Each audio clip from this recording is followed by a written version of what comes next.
Good morning, members. Committee members, it is a couple of minutes past time to start, so appreciate everybody being here this morning.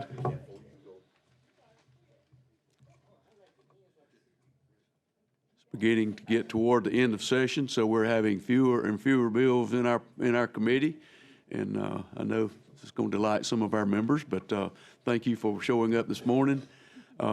We have 5 bills on our calendar today, so at this time I'll have the clerk call the roll, please. Senator Butler. Here. Senator Figures. Here. Senator Gudger. Senator Hatcher. Senator Hovey. Here. Senator Price. Here. Senator Shellnut. Here. Senator Smitherman. Here. Senator Stutz. Here. And Senator Chasteen. Here. Okay, we have a quorum. With that being said, we will ask clerk to call the first bill, please. SB 284 by Senator Hovey. Senator Hovey. Yes, sir. Thank you, Mr. Chairman.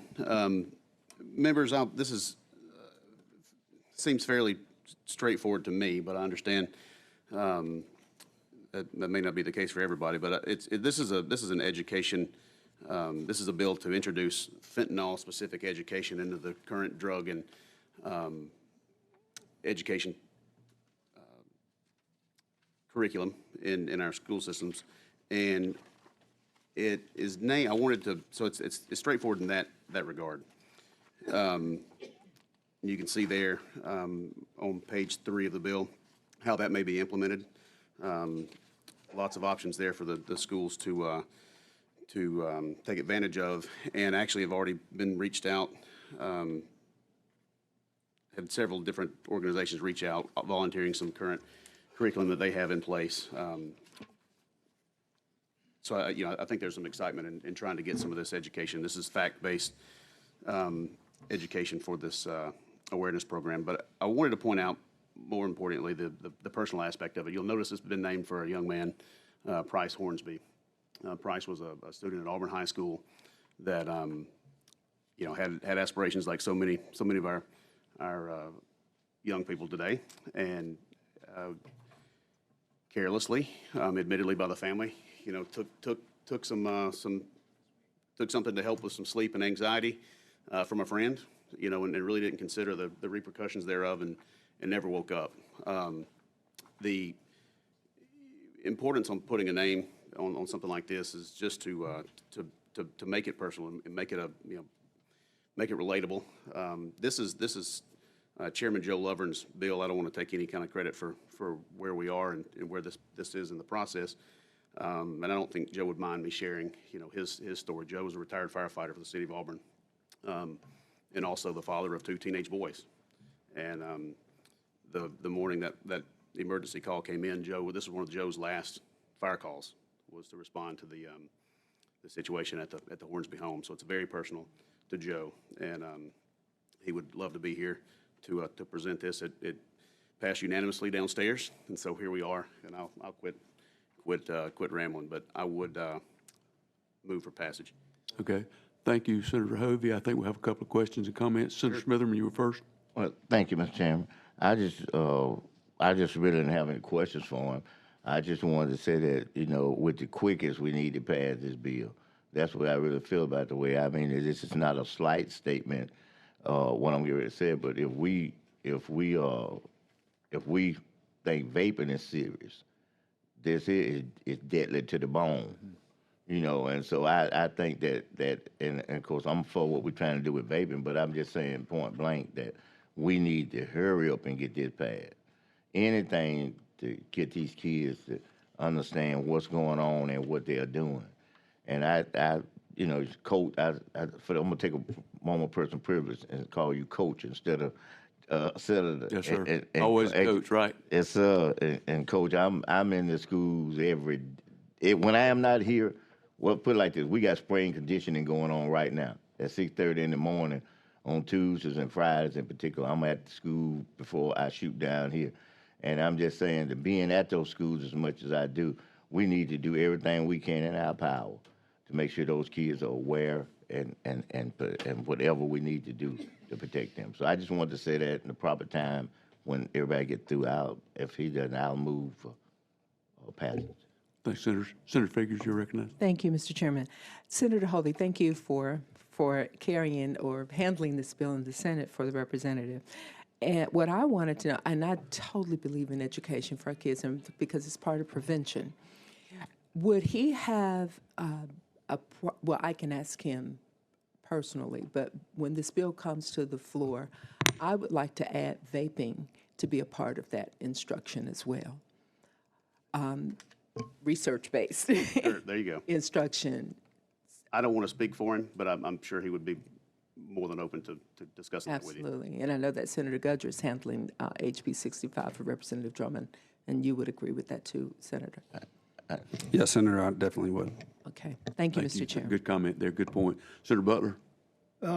Fentanyl is a very deadly drug and used in severe cases from physicians that have intractable pain for a patient or something. But there's also a antidote, Narcan or naloxone, for fentanyl poisoning. And I don't know if at some point in time what the statistics would show about the prevalence of a drug like fentanyl being in our schools. But at some point in time, it'd be just like having a fire extinguisher on the wall, and then we added an AED to the wall, and we may need to add a drug closet with some of the antidotes to some of these deadly drugs that are becoming more prevalent in society. So that's just a thought of another walk down the street of what we got to deal with. Okay, thank you, Senator Butler. Any other comments? Just a quick one. Mr. Chairman. Yes, sir. Whatever I can do in that regard, help you. I know most of y'all know this, but this man here is the reason that so many lives have been saved with what's called defibrillators. I mean, I was here when we had zero. He the man, the reason everybody in this state has got those. That man right there. And so that's why I wanted to just say that to y'all. You know, I'm with you in that regard, that what you just said. I just want you to know that. Okay, thank you. Okay, so we I had give a, the credit to my fire chief who asked for the defibrillator, and I got him one, and by golly, I was the first one they used it on. So Oh, personal experience, right, Senator Butler? Okay. Have a motion by Senator Smitherman, a second. Have a second by Senator Shelnut. Clerk, call the roll, please. Senator Butler? aye. Senator Chasteen? Aye. Senator Figures? Senator Gudger? Senator Hatcher? Senator Hovey? Senator Price? Senator Shelnut? Senator Smitherman? aye. Senator Stutz? All right, 10-0, bill's given a favorable report. Thank you, Senator Hovey. Okay, clerk, call the next bill, please. HB 22 by Representative Gidley. Representative Gidley, welcome. Good morning. Good to be here. This is my first time to the 8th floor. Well, But I glad to have found you. it. Aren't y'all proud of me? Yes, we are. Well, it is an honor to be here this morning. Thank you so much for allowing me a moment to speak to you. This is House Bill 22. This is known as the Assistant Principal Bill. And let me give you some very brief things about this bill. First of all, right now, more than half of our Alabama elementary schools do not earn an assistant principal unit. To earn one, an elementary school must have at least 750 or more students. A middle school must have 500 or more students in order to earn an assistant principal unit. I'm very close to education. I have two very close family members that work every day in the education system. So one of those in elementary school. And statistics tell us that most of our incidents that happen in elementary and middle school, but it's where most of our schools do not have that assistant principal unit. And with increased responsibilities on our principals, and also when the principal is absent with no designated person in charge, it makes it very difficult for teachers to do their job, makes it very difficult for instructional time to be the focus, and also teacher retention, I think, is a very important part of this as well. This bill would put in legislative code the importance of the assistant principal and help us, as funding is available, to move forward toward putting more and more in our schools across Alabama to help with discipline or with whatever roles that district assigns to that particular office. With that, I will stop and ask any questions, or try to answer any questions. Okay, thank you. Senator Figures. Thank you, Representative, for bringing this bill. My question is, what would the cost be? I'm leery of the bills that give people a way out, if you will. You say if funding is available, because the first thing they're going to say, we don't have the money. Our obligation and duties as legislators to make sure that we provide that funding where the safety of our kids are concerned. Yes. And their well-being. So did you get a figure on how much it would cost to? I do not have a fiscal note on that, Senator Figures, and I'm sorry that I don't have that fiscal note. What I have, and I'll be very careful here to give exacts, what I have is right now the number is 600. Okay, that's where our number. 600 schools? No, 600. They have to have at least 600 students. The school does. No, I understand that, but what I'm saying is Right. I agree with you that everyone should have an assistant Absolutely. principal regardless of how many students are there. So, I like to try to protect the whole and treat everybody the same. Yes, Because ma'am. if you're not changing these numbers, at first I thought your bill was going to go towards lowering the Well, numbers where that is the, what I have gotten from our budget is that is the goal, to lower that number. The exact amount they'll lower it to has not been given to me, and I'm not going to speculate on that, but that's the goal, is to lower that. Right now it's 600, to lower that, maybe even hopefully cut it in half or whatever to begin with, and then work on that as we go forward and have the money. So the exact figure, I'm not 100% sure of, but my hope is that even in this budget, we would lower that number and bring more schools on board with assistant principals, continue working on that year after year to hopefully get that to zero. That's my goal, is to get it to zero. Because working as closely as I do with, as Senator Smitherman has said, with our schools, I'm in and out of our schools all the time. I hear this, the issues that arise because of that position is vacant is just off the charts. So the goal is to get that. I don't think we would get funding to go to zero No, I would immediately. just- But hopefully that would move that number down and gradually keep doing that until we can move it to zero. Well, I think it's a negotiation with these bills too. You introduce the bill that you want to see the change in, and what that is in 100%. Yes, ma'am. And then it opens it up for negotiations Right. where you will get part of what you want anyways. Yes. Sometimes you have to take baby steps. Sure. Well, That and- answers and my question. Thank you very much. Thank you. Thank you so much. Thank you, Mr. Chairman. I know Senator Stutz wants to be recognized, but before I recognize you, Senator, I want to make a comment on the fiscal note, Representative.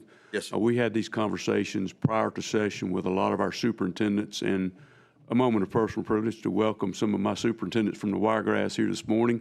Thank y'all for making the trip up.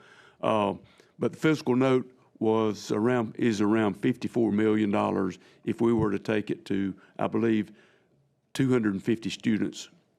What I've been hearing, and I don't know, but what I tried to read the education budget in the House that came out of the House, and I think they'd moved the number to like 300 students for assistant principal, and I'm not sure what the amount of funding was, though, but fiscal note for doing what you wanted to do is $54 million.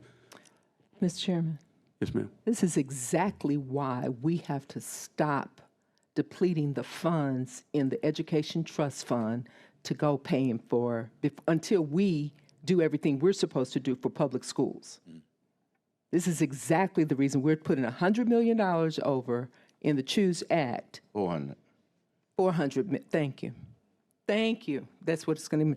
So I don't understand this. We also need about that amount of money too to help our kids beyond third grade with reading, I understand.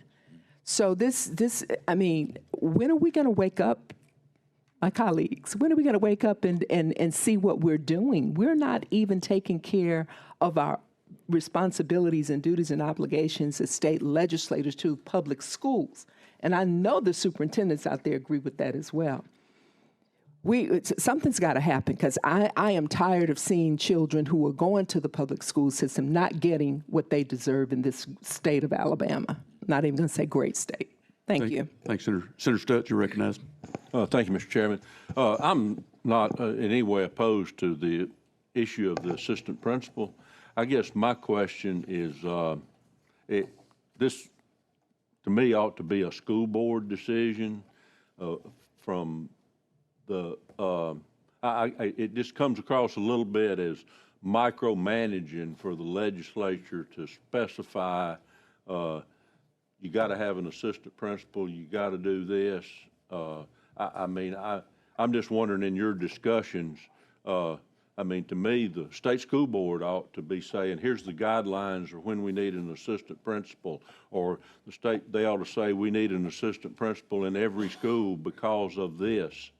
And to me, a little bit getting out of our lane for the legislature to require an assistant principal. Well, thank you, Senator Stutz. Very good comments. Actually, this is a result of requests from our superintendents and our school boards. They want this desperately. The issue is putting this in legislative code so that now we can begin to move toward the funding for that, because local funding doesn't allow this. As a matter of fact, there are some schools that do use some local funding to help with this, but that's very minimal. Hopefully, as we do begin to provide funding for this, and this has come from requests to do something so that we can put this in legislative code and move toward the funding so they can implement these, because they're desperately calling for them. Hopefully, this will even, as we provide funding, will loosen up some local funding that they can do other things as well. So it is a request from them to move this forward, to begin to put that funding in place to fill these desperately needed positions. One last comment on that, Representative, if I say, from some of our previous meetings prior to session, is this would, if we did have this money allocated for assistant principals, it possibly would free up some units Yes, sir. so that we could Yes, sir. have more teachers in the Exactly. classroom. Yes, So sir. I think that would be a well spent money in order to provide more units for our classrooms. Yes. Senator Smithman. I just want to say ditto to what you just said, because it does. Because when you don't have the assistant principal, that's a teacher. Somebody got to do the job. Exactly. Somebody got to monitor the halls. Somebody got to monitor the kids. Somebody got to go deal with it. And 9 times out of 10, that person is taken totally away from the job that they have, whether they're the PE coach, whether they're the counselor, or whatever it is. Now they got to be security. So you're right. And it's going to free up a lot of that. So I just want to amen ditto what you said. Representative, thank you. Do I have a motion for Senator Hatcher, second? Senator Gudger? Any objection using previous roll? Seeing none. 10-0, bill is given a favorable report. Representative Gidley, thank you for your work on this. Thank you so much, ladies and gentlemen. God bless you. Have a great rest of your day. Yes, sir. Don't go nowhere yet. Okay. Clerk will call the next bill, please. HB 83 by Representative Estes. Okay, members, I'm going to handle this for Representative Estes. This is a bill that we had. It was the Senate Bill 175. We had it earlier in the session. It was related to school boards and the minimum monthly rate of compensation for those that moved from 600 to 900. Okay. Okay, Senator Gudger's motion to approve, second by Senator Smitherman. Yes, sir. Any objection using previous roll? Okay, seeing none, 10-0, bill's given a favorable report. Thank you, members. Okay, clerk, will you call the next bill, please? SB 294 by Senator Smitherman. Okay, let's see. Okay, Senator Smitherman, you are recognized. Thank you, Mr. Chairman. What this bill proposed to do is to allow for the schools to have a chaplain. Just that simple. The police got chaplains, fire folk got chaplains, and I don't see any reason why the schools shouldn't have chaplains as well. In fact, my ministers up in the county came to me with this. They came down here even. But the reason I asked the representative to stay, because he's carrying it in the House. So we'll kind of companions carrying this particular bill. And they're vetted with background checks and everything before they're Yes, sir. in your bill I was reading. Yes, sir. And I'll say this. I'll just say this quickly, is that, I don't know if you all remember, but I had several efforts back in the days, and most of the people sitting in here wasn't here, but I know in particular, you may remember Senator Butler and Senator Figures, you may remember, but I worked tirelessly to try to get prayer back in the schools. And in fact, I even put a bill in to mirror what Congress did so that we wouldn't have any problem with the federal government saying something was unconstitutional. And so we got it along, but we didn't quite get it over there to the governor's office. So I just wanted to say that we have young people that wake up in the mornings, and especially in some areas, some rough areas. Y'all got rough areas in there. They dealt with stuff all night. They heard gunshots all night. They heard folks cussing and fighting and everything. And they walk straight out of that house and walk straight into the school with that mindset. And you've got to have somebody there that can address them and address the teachers and address everyone else. Okay. And so that's what we're trying to move for. Okay, Senator, thank you, Senator Smitherman. Senator Butler moves for favorable. Seconds, Senator, Senator Figures seconds. Okay, 10-0, bill's given a favorable report. Thanks, Senator Smitherman. Thank you, Mr. Chairman and members. All right. Ms. Ashley, we call the last bill, please. SB 296 by Senator Smitherman.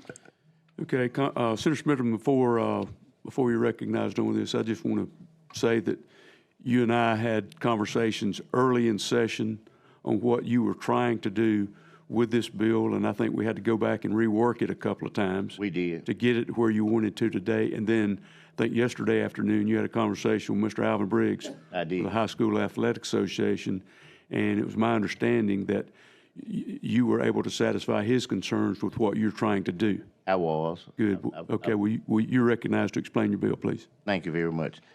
What the bill proposed to do is this: that if you notice, there's a Class 1 municipality that is about, and that's us in Birmingham. But what was happening in our situation was clearly this: is that we have a school where I coach at, and it's Ramsey High School, and because of one of the things, because of the high level of testing and what you got to do to get in the school, one of the concerns was the fact that if you didn't have those standards there and you would allow someone to be able to transfer and to come straight into that school, that it would be some concerns about the standards or being compromised. That was one of the things. Let me tell you what the basis behind this bill, and when I tell you that, then you'll really understand, is that the federal government already has in place that if a school is failing, that a person can leave a failing school and go to a non-failing school and be able to automatically participate in whatever that school is doing. That's federal law, not us making law. This is really a sort of a mirror of the federal law that I'm saying to my school district, is that if you have someone coming from I want y'all to know the genesis of really the bill, coming from a failing school, that you can't tell them that they can't go to this school if this school is a non-failing school, but they can go to these two schools. You've got to allow them to go to, that's what the federal government said, any school in that district that's not failing. This clears that this clears that whatever that is, that it relates to that. Okay. Any questions? Okay, if not, Senator Butler has motion for favorable. Senator Gudger seconds. Any objection using previous roll? Seeing none, bills are given a favorable report. Thank you, committee members. Thank you, members. We are adjourned. Yeah.